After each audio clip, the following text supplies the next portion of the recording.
Raiganj telephone exchange অফিসে বুধবার দুপুরে নতুন আধার সেবা কেন্দ্রের উদ্বোধন হলো। উদ্বোধনী অনুষ্ঠানে উপস্থিত ছিলেন রাজ্যের মন্ত্রী তথা রায়গঞ্জের বিধায়ক কৌশিক চৌধুরী, রায়গঞ্জের সাংসদ কার্তিক চন্দ্র পাল সহ অন্যান্য বিশিষ্ট ব্যক্তিরা। অনুষ্ঠানের সাংসদ কার্তিক চন্দ্র পাল বলেন, এতদিন সাধারণ মানুষকে আধার সংক্রান্ত কাজের জন্য বিভিন্ন পোস্ট অফিস ও ব্যাংকে যেতে হতো, ফলে ভোগান্তি হতো। এই সেবা কেন্দ্র চালু হওয়ায় সাধারণ মানুষ অনেক বেশি উপকৃত হবেন। এখানে প্রতিদিন প্রায় 500 জন মানুষ পরিষেবা নিতে পারবেন বলে তিনি জানান। পাশাপাশি তিনি অভিযোগ করে বলেন, পূর্বতন সরকারের আমলে যারা দেশের বাসিন্দা নন তারাও আধার পেয়ে যেতেন। বর্তমান রাষ্ট্রবাদী সরকার গঠনের পর সেই সমস্যা কেটে গেছে। নমস্কার, আমার প্রিয় রায়গঞ্জ লোকসভাবাসীবৃন্দ, আমরা সবাই জানি আমাদের জেলার সবচেয়ে বড় সমস্যা ছিল আধার। বিভিন্ন পোস্ট অফিস, ব্যাংকে মানুষ রাতের পর রাত, দিনের পর দিন দাঁড়িয়েছে, কিন্তু এর মূল সমস্যা ছিল অন্য। কারণ আমাদের যাদের আধার দরকার, যারা আমাদের দেশের নাগরিক, সেই ক্ষেত্রে তারা আধারের সুযোগ না পেয়ে বহিরাগত রোহিঙ্গারা এই সুযোগটা নিচ্ছে। তাই কেন্দ্র সরকারের থেকে এই আধার নিয়ে পশ্চিমবঙ্গের বিভিন্ন ক্ষেত্রে রেস্ট্রিকশন ছিল, বিশেষ করে বর্ডার এরিয়ার ক্ষেত্রে।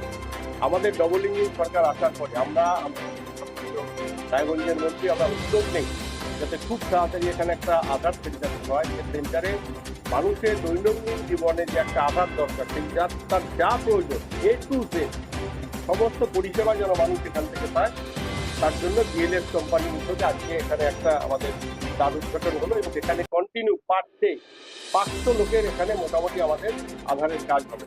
এবং আপাময় আমি রায়গঞ্জবাসীকে বলবো, তার সাথে আমি আমাদের প্রেস মিডিয়ার বন্ধুদের বলবো, আপনারা সোশ্যাল মিডিয়ায় প্রচার করুন। মানুষ যাতে অযথা এই আধার নিয়ে অনেক অন্যান্য জায়গায় সেখানে যাওয়ার আর প্রশ্ন নেই। এখানে সম্পূর্ণ কাজ হবে এবং মানুষ একদিনে যেন পুরো একটা বক না চলে আসে।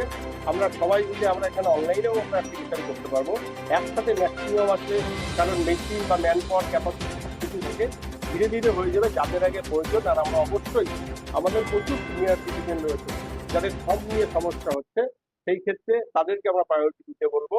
বাকি আস্তে আস্তে আপনারা করুন। আমরা তাছাড়াও বলেছি, যেহেতু আমাদের এই জেলার ভৌগোলিক পরিস্থিতি হচ্ছে অন্যরকম, সেই ক্ষেত্রে আরো অন্যান্য জায়গায় করা যায় চেষ্টা আমরা করি।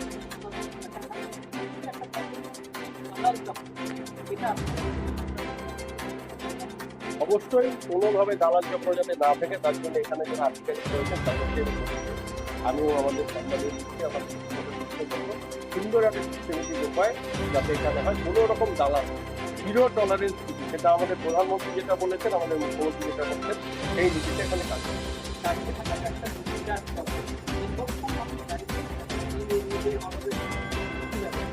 অবশ্যই এখানে ব্যবস্থা নেওয়া হবে, এখানে চেক করা হবে এবং বসার জন্য এবং সাথে পানীয় জলেরও ব্যবস্থা।